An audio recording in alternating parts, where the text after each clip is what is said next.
Salut collègues diététiciens, nutritionnistes.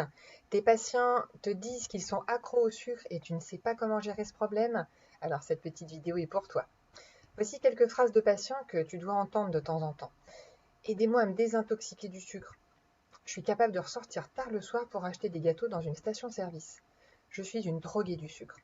J'ai besoin d'avoir du sucre à proximité au risque d'être anxieuse. Je suis complètement accro. Le soir, soit je bois et j'ai du mal à m'arrêter, soit je mange et j'ai aussi du mal à m'arrêter.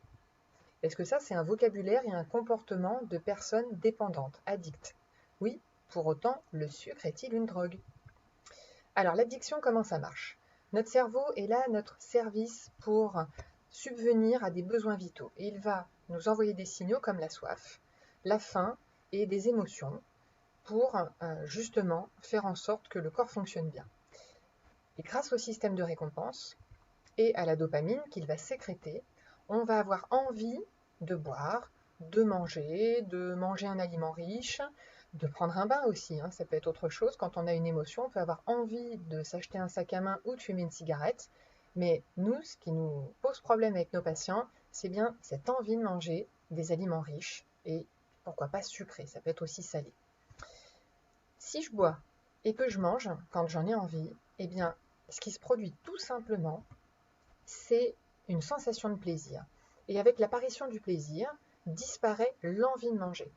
Dans ce cas, il n'y a pas d'addiction, ça s'arrête là jusqu'à ce que de nouveau on ait soif, faim, une émotion qui donne envie de faire quelque chose pour obtenir le plaisir. Une addiction maintenant, comment ça se passe? On va toujours avoir le système de récompense qui sécrète de la dopamine pour faire qu'on agisse afin d'obtenir du plaisir, sauf que là, dans le cas d'une drogue, que ce soit la cigarette, la cocaïne, l'héroïne, le cannabis, ça va emprunter le même système, mais ça ne va pas agir de la même manière. C'est là la distinction à faire entre une addiction et ce qui n'est pas une addiction.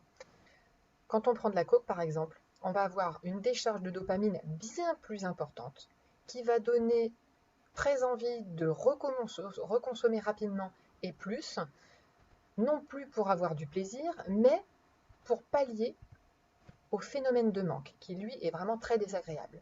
Donc on se met à consommer dans une addiction, non pas pour avoir du plaisir qu'on n'obtient plus, mais pour ne plus souffrir du manque, et avec des quantités de plus en plus importantes. Et ce qui vient s'ajouter au problème, c'est que le cerveau est comme kidnappé, et ainsi on ressent beaucoup moins, voire plus, la soif, l'envie de manger pour calmer une émotion, ni l'envie de manger pour calmer la faim. Il y a une accoutumance, une dépendance. Là, on parle bien d'addiction. Principe de la compulsion alimentaire. On va avoir à la base une émotion ou plusieurs qui déclenchent une sécrétion de dopamine et, normalement, une envie de manger. Peut-être une envie de s'acheter un sac à main, mais nous, ce qui nous pose problème, c'est des envies de manger. Mais comme on est en restriction cognitive et qu'on se dit, avec nos croyances alimentaires, que le sucre est une drogue, qu'on ne va pas réussir à s'arrêter, que le sucre, le gras, ça fait grossir, que le sucre appelle le sucre et qu'il y a du sucre partout dans les produits industriels, alors ça, là, ça fait quoi? Ça fait générer de nouvelles émotions qui déclenchent encore plus de dopamine, qui donnent encore plus envie de manger. On ne peut pas obtenir le rassasiement, la disparition de l'envie. Ça fait manger beaucoup, ça risque de faire prendre du poids, donc à nouveau ressentir de nouvelles émotions. Donc, plus de dopamine, vous avez compris, là, on est dans un cercle vicieux. Et comment se sort-on de ce cercle vicieux? Parce qu'il y a des solutions. C'est en restaurant une alimentation intuitive. Il y a 3 points. Apprendre à écouter ses sensations alimentaires, apprendre à gérer ses envies de manger émotionnelles et faire un travail sur l'acceptation et l'estime de soi. En conclusion, l'addiction au sucre ou au gâteau apéritif, ça marche pareil avec les aliments salés, est bien un mythe. Le problème n'est pas l'aliment, mais ce que l'on en pense et comment on le mange, voire les cercles vicieux. Manger pour calmer ses émotions n'est pas une anomalie. Pour rappel, en mangeant ce qui fait vraiment envie, en dégustant et sans en penser du mal, alors on va pouvoir avoir beaucoup de réconfort au bout avec de plus petites quantités. Dire partout que le sucre est une drogue est dangereux, n'en déplaise à un certain nombre de spécialistes qui passent notamment à la télé. Car le traitement n'est pas le même selon que l'on considère que le sucre est une drogue ou non.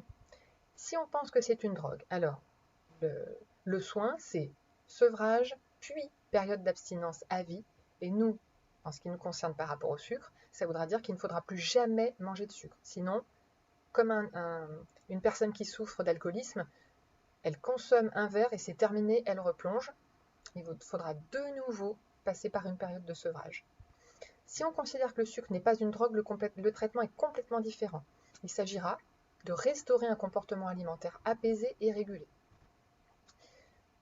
Pour rappel, un argument vraiment choc pour vraiment faire la distinction entre une drogue et ce qui ne l'est pas, on ne vole pas, on ne se prostitue pas pour un paquet de pépitos. En addicto, les patients viennent pour sevrage à l'alcool, au cannabis, à la cocaïne, mais jamais pour sevrage au sucre. En fait, il y a peut-être un comportement addictif, mais le sucre en lui-même n'est pas une drogue. C'est-à-dire qu'on a pris l'habitude peut-être très régulièrement de manger pour calmer ses émotions et ça ne fonctionne plus, c'est-à-dire qu'on n'obtient plus de plaisir. Et ça s'appelle le trouble du réconfort. C'était la diapo avec le cercle vicieux. Donc ça se traite très bien. Tu veux apprendre à traiter la restriction cognitive et ses effets? Tu veux aider tes patients à sortir du cercle vicieux de la compulsion alimentaire? Le gros peut t'aider. Toutes les informations sont sur www.gros.org. À bientôt pour une prochaine vidéo.